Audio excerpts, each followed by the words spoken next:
Saul then said to his advisors, "Find a woman who is a medium, so I can go and ask her what to do." His advisors replied, "There is a medium at Endor." Endor? Hold up, this isn't Star Wars. But honestly, the Star Wars Endor might have been named after this Endor. I can't confirm or deny that, for sure. What's up, cool people? My name's Matt. Welcome back to our Bible study. Alright, so we're looking at 1 Samuel 28. Basically, what's been going on is that Saul's the king of Israel, current reigning king. David has been anointed to be the next king, but David got really successful in some stuff, even under Saul's command. Saul got really jealous of him, to the point of being paranoid that David would take over his throne. So, he then proceeds to try and hunt David down and kill him. David flees for his life, has been pretty much living as a fugitive for a while now. Last we heard, he's actually living with the Philistines now, and raiding. It seems like he's raiding people just south of Israel, but close enough that he could say, yes, I'm attacking the area of southern Israel, and basically get on the one Philistine king's good side by saying that. But, and then there's Saul, who's been fighting against the Philistines, which was why he kind of stopped trying to hunt and kill David for a while. So, I think that's about all the context that is really needed for this chapter. If there's anything else that's relevant that we find out as we go through this, I'll mention it as much as I can remember. But anyway, okay. Here we go. 1 Samuel 28. About that time, the Philistines mustered their armies for another war with Israel. King Achish told David, "You and your men will be expected to join me in battle." "Very well," David agreed. "Now you will see for yourself what we can do." Then Achish told David, "I will make you my personal bodyguard for life." Meanwhile, Samuel had died, and all Israel mourned for him. He was buried in Ramah, his hometown. And Saul had banned from the land of Israel all mediums and those who consult the spirits of the dead. Okay.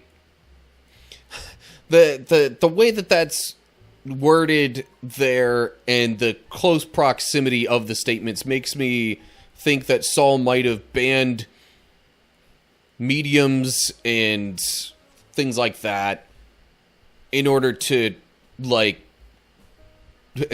possibly as a reactionary thing, because maybe people were trying to, consult mediums and such people to hear from Samuel, who they knew was wise, and, would tell them what God wanted, as he had throughout his life. But, in any case, still on the whole, banning mediums and such, probably not a bad idea on Saul's part.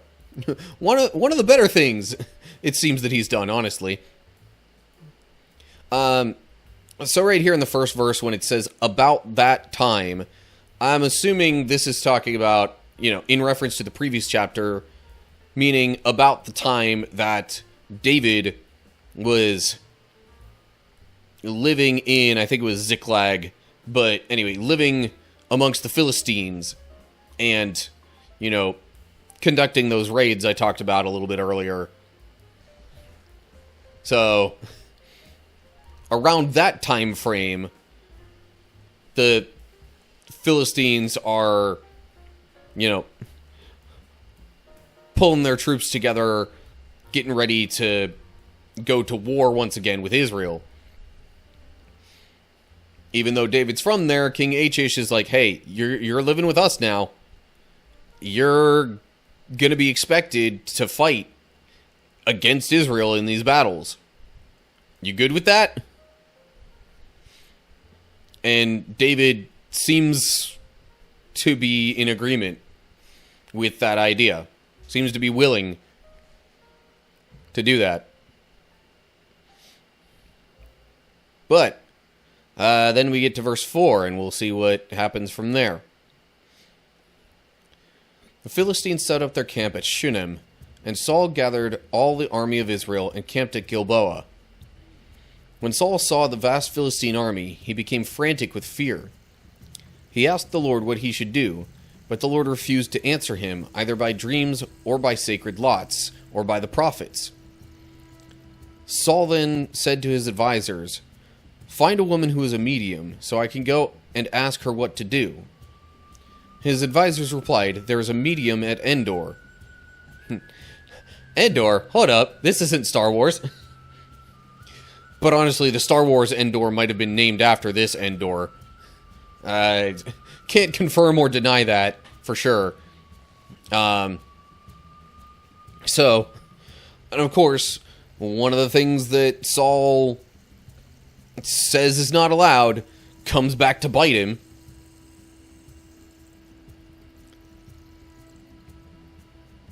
He had banned mediums and those who consult spirits of the dead, and yet, because he's not hearing from the Lord, he's like, fine, find me somebody who I can, gain some insight from as to what I should do here.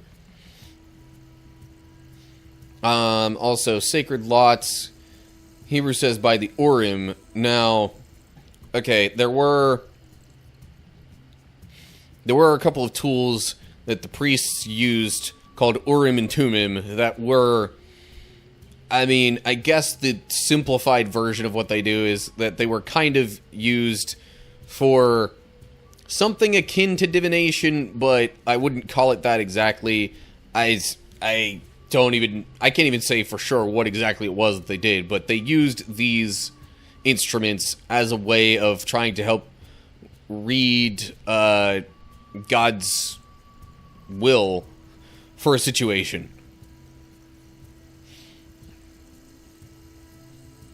So, anyway, Saul wanted to, gain some insight into this situation by, the means that were approved first, but he wasn't hearing anything. So then he's like, all right, well, I'm desperate here. Let me go find a medium. So then we get to verse 8. So Saul disguised himself by wearing ordinary clothing instead of his royal robes. Then he went to the woman's home at night, accompanied by 2 of his men. "I have to talk to a man who has died," he said. "Will you call up his spirit for me?" "Are you trying to get me killed?" the woman demanded. "You know that Saul has outlawed all the mediums and all who consult the spirits of the dead. Why are you setting a trap for me?" But Saul took an oath in the name of the Lord and promised, "As surely as the Lord lives, nothing bad will happen to you for doing this." Finally the woman said, "Well, whose spirit do you want me to call up?" "Call up Samuel," Saul replied. When the woman saw Samuel, she screamed, "You deceived me! You are Saul!" "Don't be afraid," the king told her. "What do you see?" "I see a god coming up out of the earth," she said. "What does he look like?" Saul asked. "He is an old man wrapped in a robe," she replied. Saul realized it was Samuel, and he fell to the ground before him. Okay, gonna pause there for a bit, because I've read a decent chunk of verses there. So, this woman knows the rules. She knows this isn't allowed, but, Saul, because he's desperate, is, assuring her that, no, nothing bad's gonna happen to you for doing this. And as much as he can give his word, in fact, it says he he took an oath in the name of the Lord, which is something that is very much not recommended, because, you know, if you can't hold up that oath, then it not only makes that person look bad, but it also makes God look bad, because they, you know, invoked his name as the, like, standard for this oath. But we've seen in previous chapters that Saul can be rather, you know, hasty with his oaths. But anyway, so she does her medium stuff, calls up Samuel per Saul's request, finds out from Samuel that it's actually Saul she's speaking with, but Saul's still telling her she's not gonna get into any trouble for it. But now that they know it's Samuel, Saul's, let's see here. It says he fell to the ground before him. Saul fell to the ground before Samuel. Probably because it was one of the few people he still, like, undeniably had some respect for. Also the fact that, like, he knows Samuel's dead, and just the fact that being able to talk to him, it could be a bit of a disturbing situation. Footnote here. Okay, so it could be a single deity of some sort, or that would make more sense, though, because if that's supposed to be describing Samuel, then, yeah, I would almost think that should be translated more like, I guess it's just her assumption that it's a god of some sort, because maybe it looks like some sort of god. Maybe he looks like some sort of god,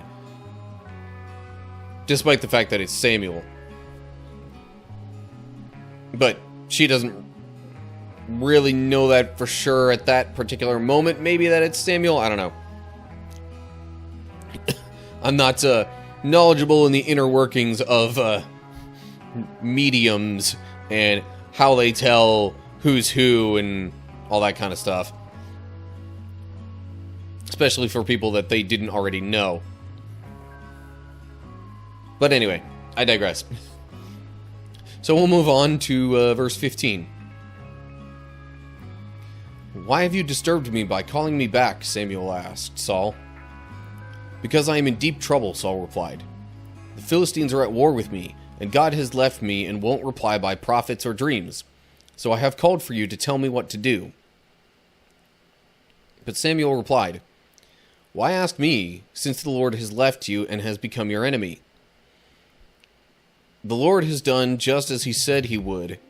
He has torn the kingdom from you and given it to your rival David. The Lord has done this to you today because you refused to carry out his fierce anger against the Amalekites. What's more, the Lord will hand you and the army of Israel over to the Philistines tomorrow, and you and your sons will be here with me. The Lord will bring down the entire army of Israel in defeat." So,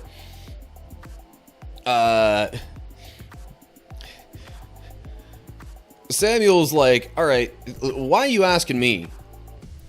You should know that you've lost God's favor because you didn't do the things that he said to do." Really, in a couple of different instances, but he mentions specifically the moment when he gave Saul God's command to just completely eradicate the Amalekites and anything that they had, pretty much. But instead, Saul just decided, well, we're gonna kill the people, sure, leave nothing left of them, but maybe we'll take some of the stuff with us. And no, that wasn't what God commanded. So, Saul was not hearing from God because he had lost favor with God. And now, on top of this, Samuel is saying, not only have you lost favor with God, but now, with this war that you're about to be involved with, tomorrow, the Philistines are going to defeat you, and you and your sons are going to be here with me in the afterlife. Or whatever term you'd prefer to use there. Basically saying that Saul and his sons are going to die.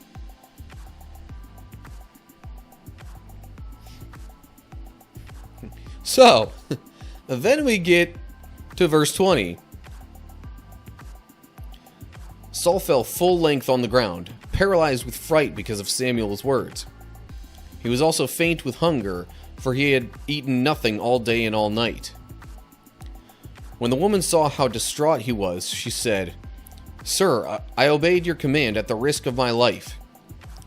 Now do what I say, and let me give you a little something to eat so you can regain your strength for the trip back." But Saul refused to eat anything. Then his advisors joined the woman in urging him to eat, so he finally yielded and got up from the ground and sat on the couch. The woman had been fattening a calf, so she hurried out and killed it.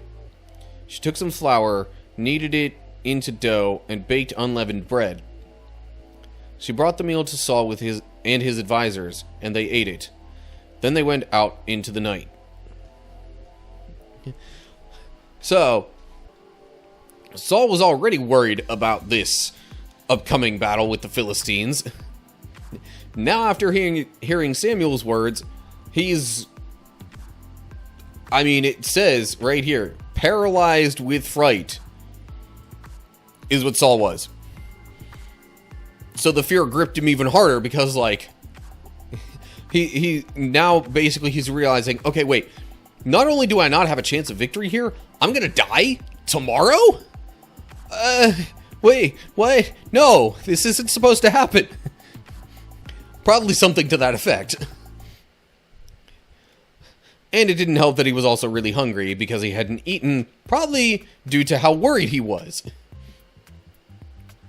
I can't say it's happened to me too often, but, it's not an uncommon situation for people to be worried about something to the point that they either just forget to eat because they're so anxious about what's going on, or they, they don't feel like their stomach would really hold it down because they're all nervous, everything's feeling knotted up in there, and that's Saul in this situation. But they're now concerned, the medium and Saul's advisors that were there with him were concerned for his health, so they eventually convinced him to at least eat something. So, long story short, general summary of what happens in this chapter. Saul's about to fight the Philistines. He wants to seek word from God, but God doesn't give it to him because God doesn't like what he's done. And so, when Saul finally does hear something about what's going to happen, it's bad news, unsurprisingly.